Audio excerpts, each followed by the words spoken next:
అన్నట్టు. సో మీరు అన్నట్టు నిజంగా వేల మందిని ఫిల్టర్ చేస్తే ఇలాంటి అవకాశం వస్తూ ఉంటుంది కాబట్టి ఎలా అనిపిస్తుంది? ఏమో కొంచెం అంటే మీరేమైనా ఊహించుకున్నారా? నో నేనేం ఊహించుకోలేదు. కాకపోతే ఏదో అంటే లైక్ డెజర్ట్ లో కూడా అట్లా అంతా పెట్టిరు కదా, ఏమన్నా అట్లా ఒక్కదాన్ని ఇట్లా వదిలేసి ఉంచుతారా అట్లా అని ఆలోచిస్తున్నా అంతే తప్ప అట్లా అనుకోవడానికి ఏం లేదు అసలు. నాకు ఎక్కడ కూడా మనకి రిసోర్సెస్ జరుగుతుందని కూడా లేదు కదా, ఏం జరుగుతుందో తెలియదు కాబట్టి. ఓన్లీ థింగ్ నాకు అర్థమైంది ఏంటంటే ఎమోషన్స్ అయితే ఉంటాయి. they'll put you into all different things. నీ ఎమోషన్ ఎట్లా వస్తుంది అని చూస్తారు. అంటే లైక్ యూనో నువ్వు టఫ్ సిచ్యువేషన్లో నువ్వు ఎట్లా బిహేవ్ చేస్తావు అనేది చూస్తారు. అది నేనేమో నాకు నువ్వు చెప్తే రాదు, నేను చెప్తే రాదు, అప్పుడు పెట్టిందే వస్తుంది. అండ్ ఫిజికల్గా ఆడాలి, టాస్క్లు ఆడాలి, అది రెండైతే తెలిసినాయి అంతే. అన్నిట్లలో కామన్గా పాయింట్ అంటే అది ఒకటే, ఇంకా మిగతా ఏవి యూ కెనాట్ ఎస్టిమేట్. సో స్పెషల్గా ఏమైనా ఎక్సర్సైజ్ చేశారా వాటి కోసం ప్రిపేర్ అవ్వటం కానీ ఏమైనా చేశారా? ఐ విష్ ఐ కుడ్, నాకు కొంచెం ముందు తెలిస్తే చేసేదాన్ని డెఫినెట్గా. కానీ నాకు 4-5 రోజులు అంతే, ఏం చేయలేను ఆ టైంలో, ఎట్లయినా అని లైట్ తీసుకున్నా. హ్యాపీగా చేద్దాం అంతే, హ్యాపీగా పోయేసిద్దాము అని అనుకున్నా.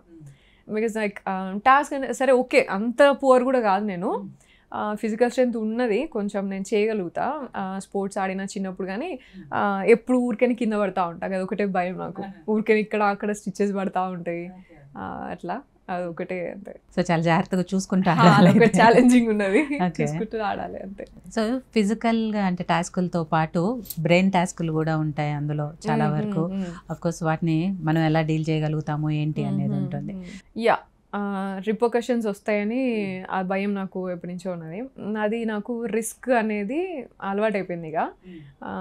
బట్ అగైన్ అదే దీంతో ఇంకా పెద్ద రిస్క్. ఇప్పుడు ఆర్జీవి గారితో చేసేటప్పుడే అది రిస్క్ అని అనుకున్నా నేను, ఇది ఇంకా పెద్ద రిస్కే. ఇంకా బట్ ఆపర్చునిటీ వచ్చింది, అట్లా భయపడి వెనకాల అడిగేస్తే కాదు కదా.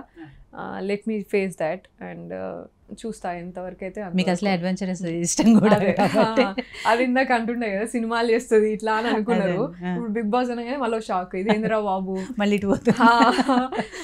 ఇంకొకటి ఏంటి, ఎట్లా నేమ్ వస్తుందో సినిమాలన్నా కనీసం మనకు తెలుసు ముందు ఈ స్టోరీ అట అని చెప్పేసి తెలుసు, ఇదైతే ఏం తెలియదు ఎట్లా వస్తుందో ఇది బయటికి అన్నట్టు చూస్తుంది. జనాలు ఎలా రిసీవ్ చేసుకుంటారో ఏంటో అనేది తెలియదు కదా. అండ్ ఇంకోటి ఏంటంటే అందరికీ నేను చాలా సాఫ్ట్గా క్యూట్ ఇట్లా అన్నట్టుగానే అనుకుంటారు అందరూ. I also have situations, I have had situations where I'm very aggressive. నేను యాక్చువల్లీ అదే కోపం తెచ్చుకున్నది కూడా ఉన్నాయి. నెక్స్ట్ అదే అడగబోతున్నాను, సాఫ్ట్గా ఉన్నారు, నామినేషన్స్ అంటేనే అక్కడ ఎలా ఉంటారో మీకు తెలుసు, మనకు తెలియకుండానే ఆటోమేటిక్గా ఎమోషన్స్ క్యారీ అవుతుంటాయి. అలాంటప్పుడు మీరు వాటిని ఫేస్ చేయగలరా, ఎలా హ్యాండిల్ చేయగలరు అనేది? అది కొంచెం స్ట్రెస్ఫుల్లే, కాకపోతే నాకు కోపం వస్తుంది. నేను అంతా ఏం సాఫ్ట్ కూడా కాదు, కోపం బాగా వస్తుంది నాకు.